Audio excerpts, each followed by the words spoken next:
Everyone explains about developers building the wrong commercial properties. Another self-storage facility, another car wash, another fast food restaurant, another medical office. Meanwhile, people are asking, why don't they build more restaurants? Why don't they build more shopping centers? Why don't they build something we actually need? But here's the truth. Developers are building what people want. They're building what investors will actually pay for. And those are two completely different things. Most commercial real estate projects aren't designed around making the coolest place in town. They're designed around one question only. What's the safest investment over the next 20 years? So let's start with car washes. You've probably noticed them popping up everywhere recently. And it feels like every empty lot suddenly becomes another car wash. And people think it's because developers believe everyone suddenly started washing their cars more often. Not exactly. It's because investors love predictable businesses.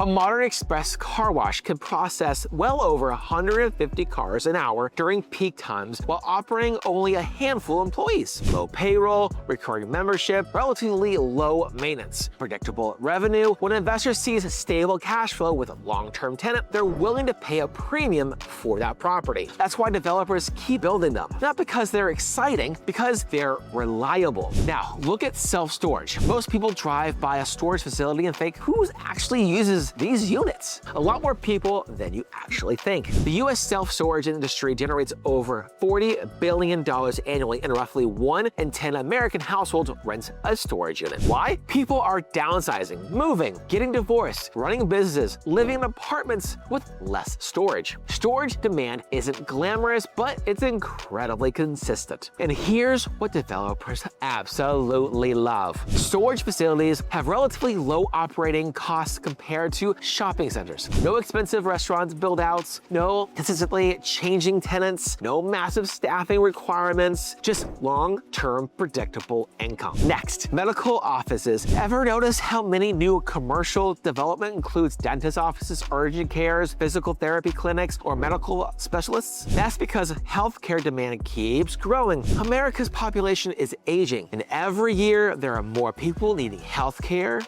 not fewer. Medical tenants also tend to sign 10 to 15-year leases compared to many retail businesses that only commit to 5 years. Longer leases mean less risk. Less risk means investors are willing to pay more. And again, developers aren't thinking, what sounds exciting? They're thinking, what keeps this building occupied for the next decade? Now, let's talk about fast food. You might think developers are choosing between 10 different restaurants, but they're actually choosing between business models. Like, take for instance, Chick-fil-A. Some locations generate over $9 million in annual sales, making them among the highest performing fast food restaurants in America. Starbucks, Chipotle, Raising Cane's, these brands have proven they can produce massive revenue from relatively small pieces of land. That makes banks happier, investors happier, developers happier, because everyone has confidence that tenants will actually survive. Building a local restaurant is much riskier than leasing to a national chain that decades of financial history. Now, here's one that surprises people. Banks. Even though more people bank online than ever before, developers still pursue bank branches. Why? Because banks often sign 20-year ground leases, meaning they lease the land while often pay for the building themselves. Imagine owning the land where someone else builds the building, maintains it, pays rent for 20 years, and then often leaves you with the property at the end. That's one of the safest investments in commercial real estate. And finally, why don't developers build more retail shopping centers? Because retail has changed. E-commerce now accounts for roughly 16% of all US retail sales, and that percentage continues to grow. Developers know many traditional retailers are shrinking their footprint. Development stores have closed thousands and thousands of locations over the last decade. Mall traffic has declined. Consumer shopping is different now. Instead, developers are focusing on what's called necessity-based retail. Grocery stores, fitness centers, medical offices, coffee shops, quick service restaurants, businesses people continue to visit regardless of what's happening in the economy, because those businesses thrive, and surviving businesses pay rent. At the end of the day, developers aren't trying to predict what's trendy. They're trying to predict what's stable. A beautiful restaurant that closes in 3 years is a terrible investment, but looks nice. A boring medical office that pays rent for 15 years?